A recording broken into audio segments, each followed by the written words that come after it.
Are you looking for work and preparing to meet potential employers online?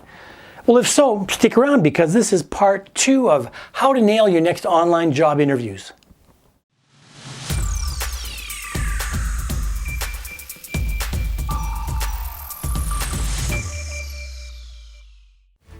Ed Humphrey here.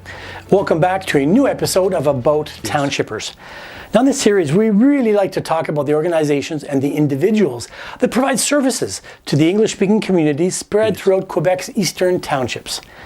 Now, as part of our ongoing discussion about employment and career development, Jessica Girard, who is a guidance counselor at Joblinks Employment Centre right here in Sherbrooke, is with us today for part 2 of a segment that is really aimed at helping you prepare and really nail your next online job interviews. Here we go.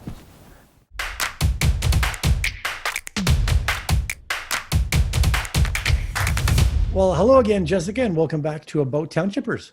Hi, Ed. Thank you for having me.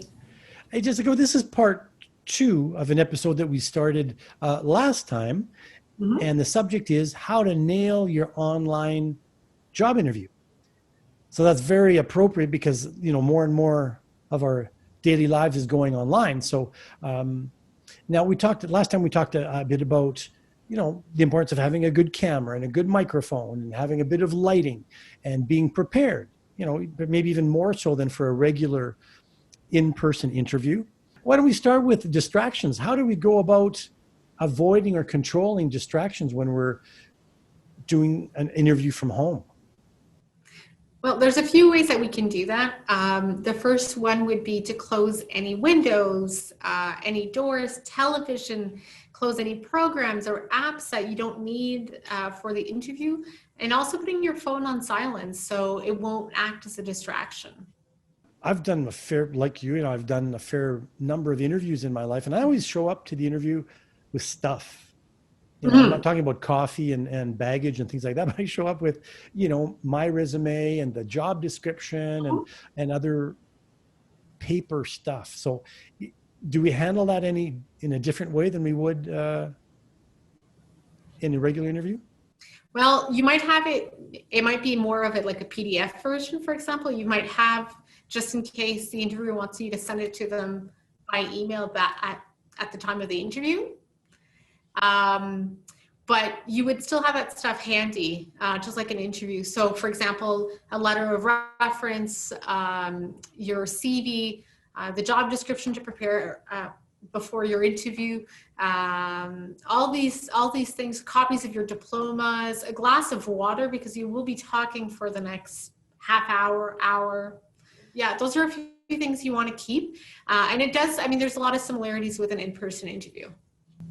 But when we have an in-person interview, there's no possibility of children running through the room or a cat jumping up on the table. And how does one take care of that or avoid that? Or well, it's hard to avoid. It's really hard to avoid. There are things that we can do ahead of time. So if we are living with someone else, they can, you know, look after the children or make sure that the pet doesn't come out of the bedroom or the other room. But at the end of the day, what I recommend is just letting the interviewer know that might happen, that your child might walk through, that your pet might walk through. I think, you know, at the end of the day, we're in the same storm, different boats. The interviewer will understand, or most interviewers will understand this, and it won't be such a dramatic thing. Okay. I mean, we've seen it on YouTube and, you know, with politicians and other journalists being interviewed or doing interviews, and the child comes in and they just kind of take it in stride. Yeah. That's what I've noticed so far anyways. Okay. Exactly. Now, how about the way we present ourselves or carry ourselves when we're doing an online interview? You know, in the opening words, we talked a bit about etiquette. So what can you tell us about that?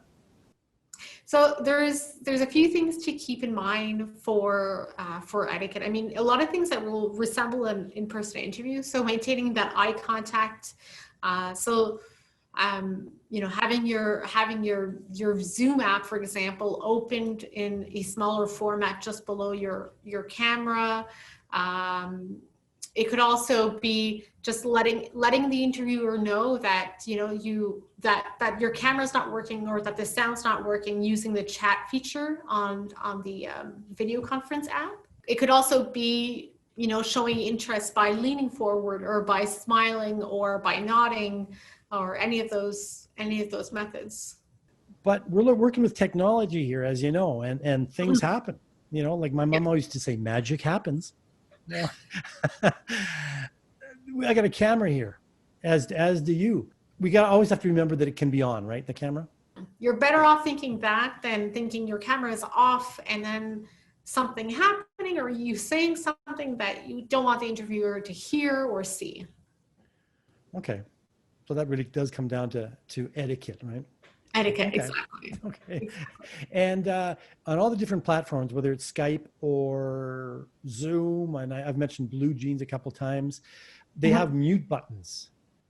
Yes, you can use that mute button. For example, if you know that your interviewer is going to be talking for a while and you don't want to distract him with your own background noise, if you have some, you can just put your microphone on mute, and then it'll help the interview too, because he might not be distracted by any of the noises. We can still do the same thing that we do in standard interviews, right? It's still correct to ask questions and make sure that we get what we need out of the interview as well, right? So that doesn't change. I would still encourage people to just to Google, for example, questions that they might ask you specific to your field or even general questions. Write keywords beside those questions, and at the end of the interview, asking the interviewer what's their favorite part of their job, or what are the advancement possibilities, or ask them about the company's culture if you can't find that information on their website or in any other source, for example. Well, I wanted us to talk a bit about the dress code. Just like an in-person interview, you want to dress maybe a notch above what they would typically wear in that workplace.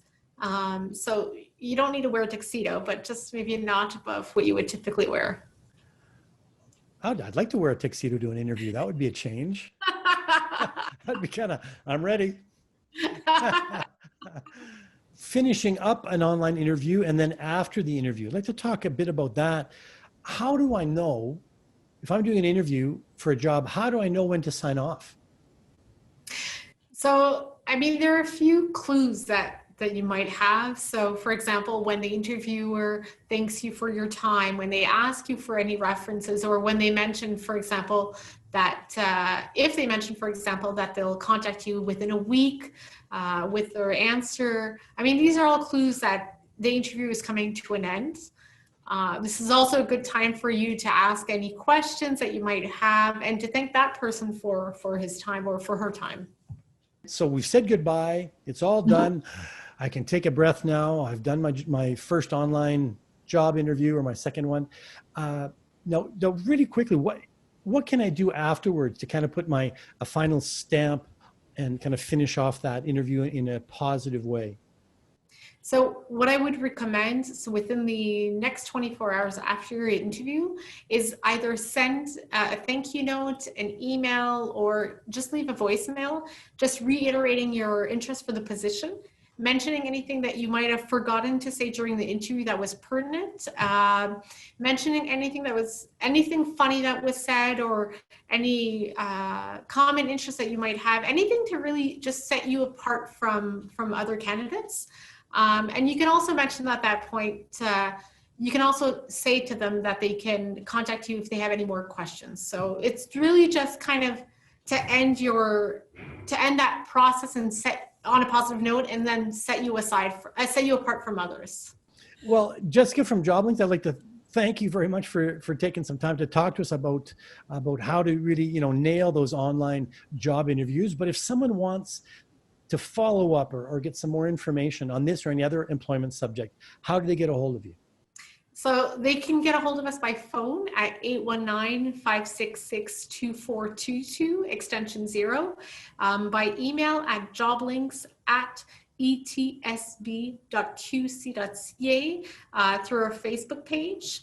or even just by going online on our website, you'll have our contact information there too. Great. And we're going to be speaking again really soon. And I find that the topic to be a bit mysterious. What are we going to be talking about? So we'll be talking about the famous open and hidden job market. Open and hidden job market. Mm-hmm. Oh, okay. Well, I look forward to that. And hey, thanks again. And we'll talk to you soon. My pleasure. Thank you, Ed. Take care. Bye. And there you have it. If you'd like to learn more about today's subject or any other employment-related topic, please contact Jessica at Joblinks. Her contact information and the sources for today's discussion are right here below in the video description. Thanks for spending a bit of your time with us today. Now, if you've enjoyed today's episode or if you enjoy the series in general, please click on the like and on the share buttons, and you can, of course, subscribe to Townshippers Association's YouTube channel. My name is Ed Humphrey, and we're going to be back really soon with a brand new episode of About Townshippers. See you then.